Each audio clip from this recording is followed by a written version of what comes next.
اچھا یہ بتائیں عامر صاحب کہ یہ مراد سعید کہاں پر ہے؟ مراد سعید بڑا مشکل سوال ہے ویسے. نہیں میں نے سنا ہے کہ آپ لوگوں نے کہیں چھپا کے رکھا ہوا. ٹورزم کا دور ہے نا یار. ایک بات تو ہے ویسے, کیا مراد سعید کے حوالے سے کم از کم گلگت بلتستان کا نام قومی میڈیا میں آنا شروع ہو جائے گا اگر وہ ہیں ادھر تو. I don't know. نہیں تو وہاں پر تحریک انصاف کی گورنمنٹ ہے, واحد جگہ ہے جہاں پر اب تحریک انصاف کی خالص حکومت قائم ہے. خالص حکومت ہے. اور لیکن پریس کانفرنس کا ایک بڑا زبردست قسم کا پیٹرن ہے اور پورا ایک پیکج ہے.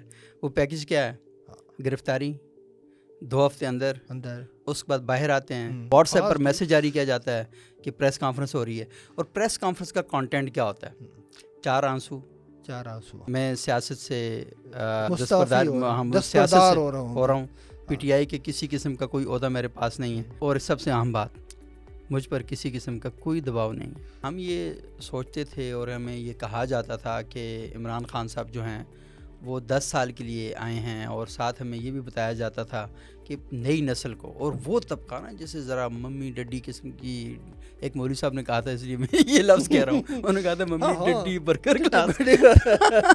تو یہ جو ممی ڈیڈی برگر کلاس تھی یہ پاکستانی پالیٹکس میں کبھی انگیج نہیں ہو پا رہی تھی. سبوک بھائی آج کل کیا حالات ہیں کچھ تو بتائیں. مجھے کیا پتہ جی کیا حالات ہیں, آپ تو مجھ سے ایسے پوچھ رہے ہیں کہ جیسے حالات میں نے سنا تھا آپ تو بڑے اچھے صحافی ہیں, صحافی کو تو ہر چیز پتہ ہوتی ہے. کراچی میں ایک بار ایک شخص نے ایک صحافی سے پوچھا, اچھا بھائی جان کیا خبریں ہیں؟ اس نے آگے سے کہا مجھے کیا پتا, میں تو صحافی ہوں. تو اس کا مطلب یہ ہے کہ صحافیوں کو کیا پتا حالات کیا.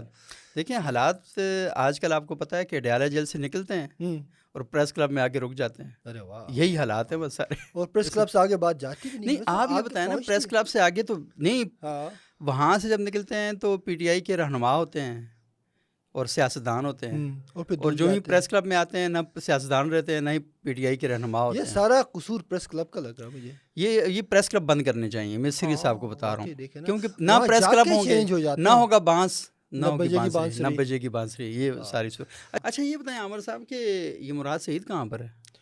مراد سعید بڑا مشکل سوال ہے ویسے. نہیں میں نے سنا ہے کہ آپ لوگوں نے کہیں چھپا کے رکھا ہوا. ٹورزم کا دور ہے نا یہ, ابھی 3-4 مہینے ٹورزم کے ہوتے ہیں. تو یہ صحت کے لیے گیا تو چترال میں گلگت بلتستان میں. یار ایک بات تو ہے ویسے, کیا مراد سعید کے حوالے سے کم از کم گلگت بلتستان کا نام قومی میڈیا میں آنا شروع ہو جائے گا اگر وہ ہیں ادھر تو. I don't know. نہیں تو وہاں پر تحریک انصاف کی گورنمنٹ ہے, واحد جگہ ہے جہاں پر اب تحریک انصاف کی خالص حکومت قائم ہے. خالص حکومت ہے, اور اس خالص حکومت کو کوئی ہاتھ بھی نہیں لگا رہا ہے, یا تو بڑے پاورفل. نہیں ہاتھ تو یہاں پہ لگایا, آپ کے وزیر اعلیٰ کو یہاں پر نظر بند کر دیا گیا, ادھر چلا گیا نا اپنے سیف ہیون میں. وہاں صرف ٹیکس ایویژن ہی نہیں ہے, وہاں پولیٹیشین کا بھی ایویژن ہوتا ہے. اچھا ہاں, تو اس لیے اسی چکر میں دیکھیں بہترین قسم کا ایک سیف. لیکن یہ سیف ہیون کب تک ہے آپ کو بھی مجھے پتہ ہے. ہاں یہ جب یہ بات درست ہے کہ مراد سعید صاحب واقعی وہاں پر ہیں. کچھ لوگ کہہ رہے تھے کہ افغانستان میں کہیں بھی ہو سکتے ہیں. مراد سعید صاحب کے بڑے جادوی اثرات ہوتے نا, وہ 10 بلین روپے بھی لاتے تھے ایک ہی آواز میں. ایک ہی لمحے میں وہ پورے پاکستان کے قرضے بھی ختم کرتے. تو اس گلگت جانا کون سا بڑا معاملہ ہے. ہاں ان کے مسئلہ تو نہیں ہے, لیکن یہ کہ مراد سعید صاحب آپ نے کہا کہ وہ کسی ایک جگہ نہیں ہو سکتے, تو آپ نے کہا جیسے مراد سعید نام نہیں ہے, کیفیت کا نام ہے. کیفیت جو نا آہستہ آہستہ ڈیفیوز ہوتی نظر آ رہی. بہت سارے لوگوں پہ کیفیت طاری تھی نا. صحیح. اب آپ دیکھیں کہ حالات جو ہے نا وہ نہیں. مجھے بتائیں کہ یہ اس وقت جو پاکستان میں ہم دیکھ رہے ہیں کہ پوری ایک سیاسی جماعت جو ہے نا, وہ ایسا لگ رہا ہے کہ جیسے وہ شعلہ تھا, جوالا تھا, اس کے رنگ تھے, وہی اسی کی بات ہوتی تھی. لیکن اچانک سے نا جیسے بریک اپ نہیں ہو جاتا, اور بریک اپ ہوتا ہے, نہ میں تمہارا نام لوں گا, نہ تمہاری تصویر دیکھوں گا, نہ آئندہ کے بعد مجھ پر حرام ہے زندگی, وہ تصویریں ساری دیکھو, ان میں سے دیکھو کون سی تمہاری تصویر ہے, مجھے پتہ ہی کچھ نہیں ہے. تو اس طرح کی یہ کیا لو سٹوری کا اتنا برا انجام. دیکھیں غالب نے کہا تھا نا, وہ دن ہوا ہوئے کہ پسینہ گلاب تھا. واہ, وہ دن ہوا ہوئے کہ پسینہ گلاب تھا. اب وہ دن ہوا ہو گئے. اب مسئلہ یہ ہے کہ جس طرح لوگ لائے جاتے ہیں نا اس طرح لوگ چلے بھی جاتے ہیں. نہ اپنی خوشی سے آئے, نہ اپنی خوشی سے آئے, نہ خوشی سے گئے. لائے گئے تھے چلے گئے, نہیں نہ اپنی مرضی سے آئے, نہ اپنی مرضی سے گئے. جی ایک راستہ. مجھے ویسے یاد آ رہا ہے, چودھری پر شجاعت حسین صاحب کا ایک بیان تھا, 2011-12 کی بات ہے. مسلم لیگ کاف سے دھڑ لوگ نا پی ٹی آئی چھوڑ کے پی ایم ایل کیو کو سارے جا رہے تھے پی ٹی آئی میں. تو انہوں نے پریس کلب کے باہر ایک بار گفتگو کرتے ہوئے کہا کہ راولپنڈی میں ایک لانڈری لگی ہوئی ہے جہاں سے لوگ دھل دھل کی پی ٹی آئی میں جا رہے ہیں. بالکل. تو اب وہ داغدار وہ لوگ جو ہیں دھلنے کے لیے دوبارہ پی ایم ایل کے میں تو نہیں جا رہے. ہاں آتے ہیں، لیکن ابھی جو لانڈری مشین ہے نا وہ پریس کلب میں لگائی گئی ہے. اچھا. ہاں ادھر جا کے دھل کے ادھر ادھر ہو جاتے ہیں. یار ویسے پریس کلب کی تو بڑی آمدنی نہیں ہو رہی ہوگی آج کل. بڑے بڑے پیسے ہیں، بڑے پیسے آ رہے ہوں گے، لیکن کس کے پاس جا رہے ہیں، کون کر رہا ہے، یہ بڑا مشکل ہے. نہیں تو لازم پریس کلب کی انتظامیہ کے پاس سے جا رہے ہوں گے. ویسے پریس کلب کی انتظامیہ کو یہ بتانا چاہیے کہ اس عرصے میں انہوں نے کتنے پیسے کمائے، کیونکہ پریس کانفرنسوں کا تو ٹائم ہی نہیں مل رہا، کیونکہ اگلی پریس کانفرنس ختم نہیں ہوتی، پچھلی پریس کانفرنس ریڈی ہوتی ہے. اور اس وجہ سے بعض لوگ رہائی میں تاخیر کا شکار ہو رہے ہیں کہ کیونکہ آگے جگہ کم ہے. جگہ کم اور لائنیں لگی ہوئی ہیں بھائی، نمبر لگتا. میں اس دن بتاؤں، میں کراچی گیا، کراچی کی مسئول، کراچی کے کسی اچھے آپ فوڈ اسٹریٹ پہ جائیں نا، کسی اچھے اس پہ، تو وہاں پہ نمبر لگتے ہیں کھانے کھانے کے. ویٹنگ روم ہے. ہاں تو میں نے، اور یہ ڈیالہ ویٹنگ روم ہے. ہاں یہاں بھی تو ویٹنگ روم میں. اور جس طرح آئے تھے، دیکھیں نا، بعض لوگ ہوتے ہیں بڑے خوشی سے آتے ہیں اور پھر وہ چلے جاتے ہیں، لیکن جن کو لایا جاتا ہے نا پھر ان کا جانا بھی. لیکن پریس کانفرنس کا ایک بڑا زبردست قسم کا پیٹرن ہے اور پورا ایک پیکج ہے. وہ پیکج کیا ہے؟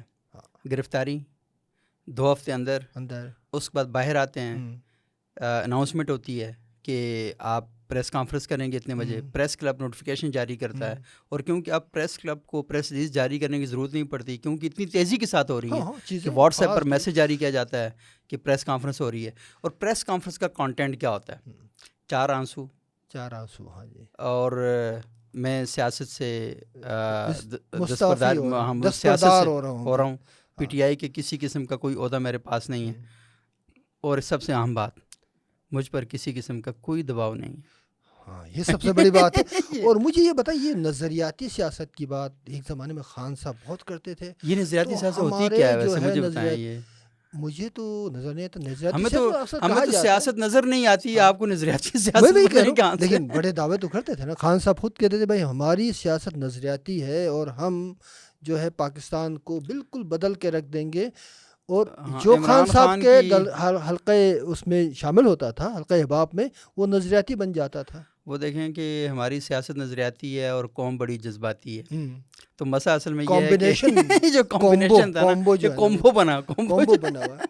تو میرے خیال میں ہاں یہ بڑا سوال ہے کہ چلیں جیسا بھی ہے جو بھی ہے، لوگوں کو تو سمجھ میں آ رہی نا بات کہ جس طرح آئے تھے اس طرح چلے گئے. جس طرح ہاں آئی حیات ہیں. وہ کسی کو احسان کیا کرنا، کسی کا احسان لینا ہے نہ دینا ہے. صحیح. آپ آئے تھے جناب جس راستے سے، اسی راستے سے. لیکن پہلے اس طرح ہوتا تھا نا کہ سیاستدان دوسری پارٹیوں میں چلے جاتے تھے اپنے مفادات کو دیکھ کر.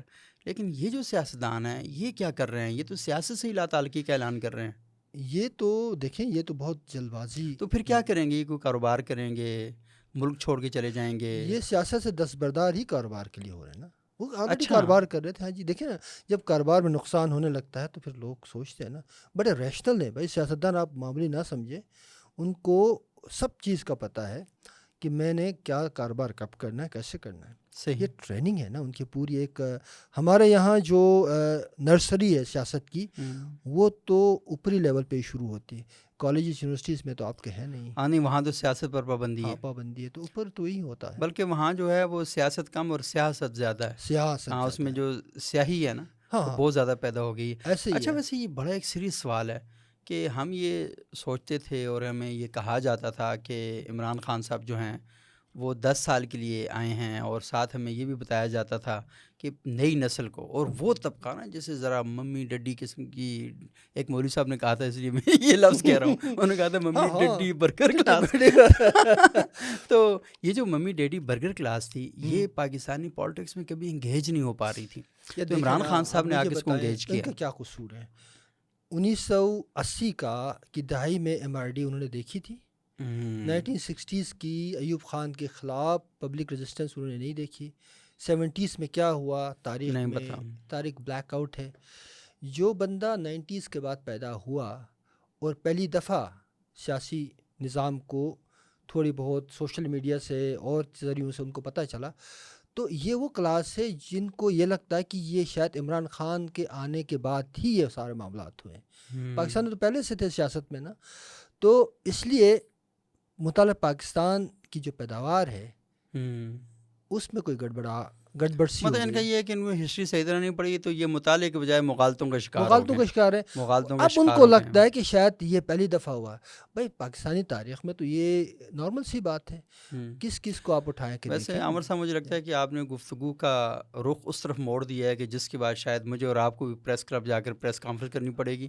میرا خیال ہے زیادہ بہتر یہ ہے کہ ہم واپس آتے ہیں اور واپس آنے کے ساتھ ہی کیونکہ آج ہمارا پہلا یہ پوڈ کاسٹ ہے اور ہم انشاءاللہ آگے جا کے کرتے رہیں گے اور ہم ہرگز نہیں چاہتے کہ یہ جو پوڈ کاسٹ ہے ہماری یہ بند ہو جائے, تو اس لیے ہم اس کو جاری رکھیں گے. بالکل جی, تو اگر آپ چاہیں تو بڑے محب الوطن پاکستانی ہے جی, اس میں کوئی شک کی بات نہیں اور آپ کو ہونا بھی چاہیے. بالکل چاہیے. ہاں, اور اگر آپ نہیں ہوں گے تو انشاءاللہ ہم آپ کو کریں گے.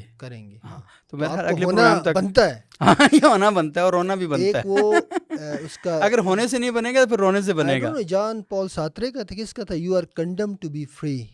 ہاں, we are condemned to be free Pakistani.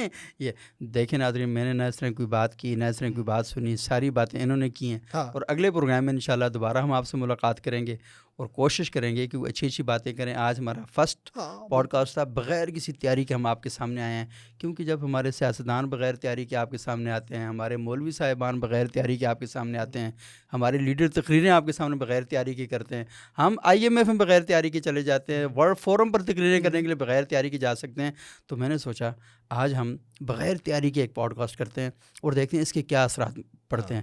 اگر اچھے اثرات پڑے تو اس کا مطلب ہے آپ نے ہمارا دل توڑ دیا ہے, اگر غلط اثرات پڑے تو ہم پریس کلب میں جائیں گے اور پھر آپ کو پتہ چلے گا. چلیں.